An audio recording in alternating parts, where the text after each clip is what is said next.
Hi, and welcome to another video by Get It Done Home Repairs.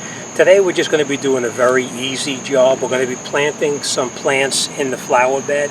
Now, before you plant anything in the flower bed, you want to make sure there's different kinds of plants you need. If you're going to use a plant that's an annual that you need to plant every year, or if you're going to use a perennial that comes back every year. So these are actually perennials. They come back every year. They will die off at ground level. You cut them off, and in the winter time you'll see absolutely nothing over here. Everything dies off, and it'll be just regular dirt inside here, or mulch. So that's what we're going to do with these. You also want to know if the plant itself needs direct sun, or how many hours of sunlight it needs a day. In this particular case, this is the shady side of the house, so these plants love the shade, so that's why we're planting these over here.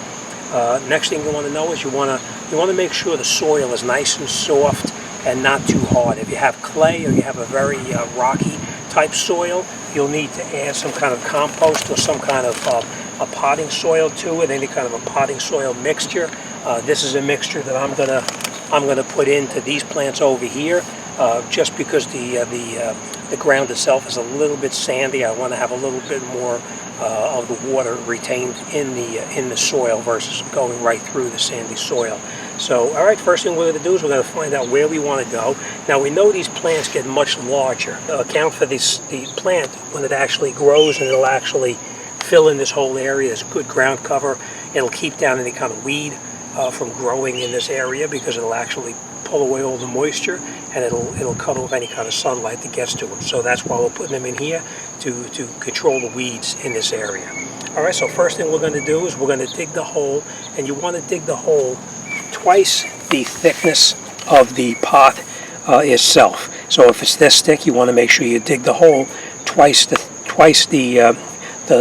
width of the plant itself, and twice the length of the plant itself. And then we're going to put that mixture in, and then we'll pack it in. So all right, let's dig up the ground here, and we're going to get it in place. If you can dig it out with a small trowel, you can dig it out, or you can get in here with a larger shovel and dig it out. So we're going to go with the larger shovel.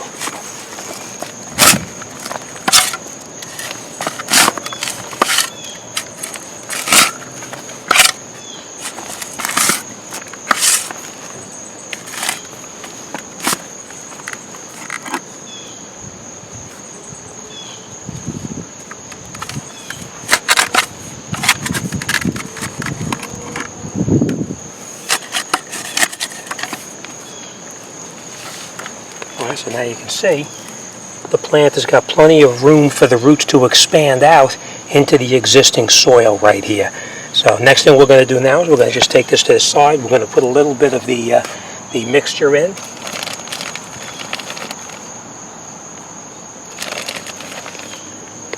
And then we're just going to mix it up with the existing soil that's in there. So now, even though it's a sandy soil, the planting material that we're using will hold the water. Next thing we're going to do is we're going to take the container. You can either cut the container down the side to open it up, or you can just squeeze it. Hold your hand on the top like this, and then just turn it upside down, and it falls right out. Now you can see how this has a very it's a very defined container. You can see where it was. You see how the roots are growing around in here. What you do is just take the outside of it and just loosen it up a little bit, just like this.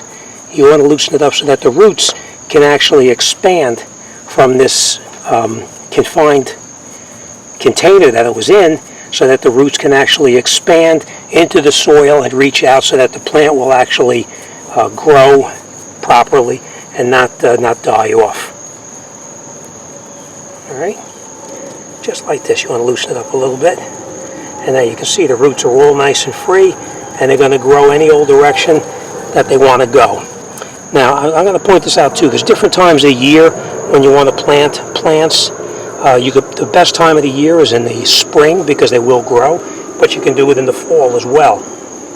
Or in the summer, you just have to water it frequently. All right, so now we're going to take it, we're going to hold it in here where we're going to put it, and we want to have the top of this, the bottom of the plant where the roots start, you want to have that at the level of the ground. So we're going to bring this up just a little bit more.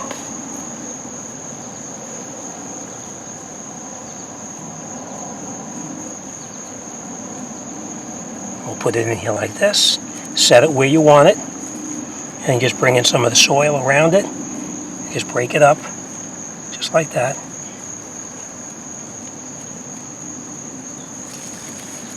And you see I'm holding the plant up. The reason I'm holding the plant up is so that we don't bury the leaves by accident. We're going to push the soil down very loosely. We don't want to push it down hard and break off the roots. We're just going to push it down nice and easy like this. And then we'll bring more soil in.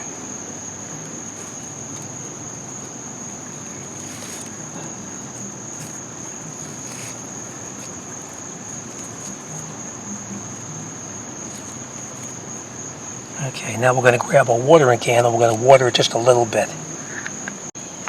Okay, now after you have the plant in and you have the soil around it, you'll pack it down very lightly, and now you'll just water it a little bit and let it soak through around the roots. And then once the soil goes down, then we'll just bring a little more dirt in like this. And just so you know, the soil will sink down a little bit over the next couple of days, so you want to make sure that you bring the soil back up to, to grade. So if it sinks down, we'll just fill it back up with the existing soil, and we'll water it one more time.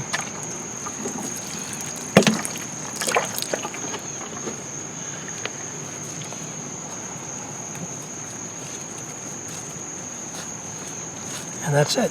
All right, so that's it. The plant is now planted. We're going to plant the other 3 in here. So once we get the other 3 planted, we'll show you what the finished product looks like. And that's it. The main thing is now after you plant the plant, even if you think it's not that hot outside, you want to make sure that you water it every day until the roots become established, because plants need to have, the roots are actually contained now in that area. We need to have those roots spread out and go through the soil so they can actually pull all the moisture out of the soil. So if you water it for the next couple of weeks just till it gets established, you should be in perfect shape. So all right, let me plant these 3 and I'll show you what it looks like when it's finished.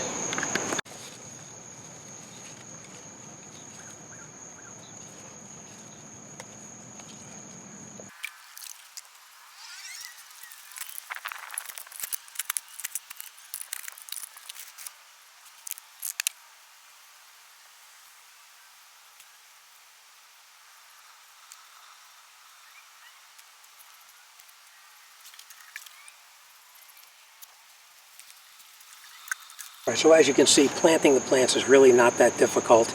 Just if you need to add additional material to it, such as dirt or topsoil or potting soil or anything, you want to add that in there and break up that root ball, and you should have no problem. Main thing is you want to water it frequently, otherwise the roots will dry out and your plants will die off. All right, so that's it. We're all set. I will tell you this. There is going to be another video. And the other video is going to be on what to do when your sprinkler head over here, see your sprinkler head, is underneath the bush. And now when that sprinkler turns on, the water can't go all around. The problem is if you want to take that bush out, then the sprinkler will work nice. But if you don't want to take that bush out, what are you going to do? I'm going to show you what to do so you can raise that sprinkler head to the height of the bush so that we can still water everything else out around here, and we can still have a good lawn and the plants still get watered. In this area here, we will get water from the sprinklers, so we should be in good shape. All right, so that's it. We're all done. All right, so we'll see how that turns out. We are now into August, so we are going to water this regularly so it doesn't dry out, and we'll have 3 nice plants to match this one right here. All right, that's it. We're all set, and we'll be on to the next one, and I'll let you know when I'm going to post that video about the sprinkler and the maintenance on sprinkler heads as well. All right, as always, thanks for watching, and I'll see you on the next one.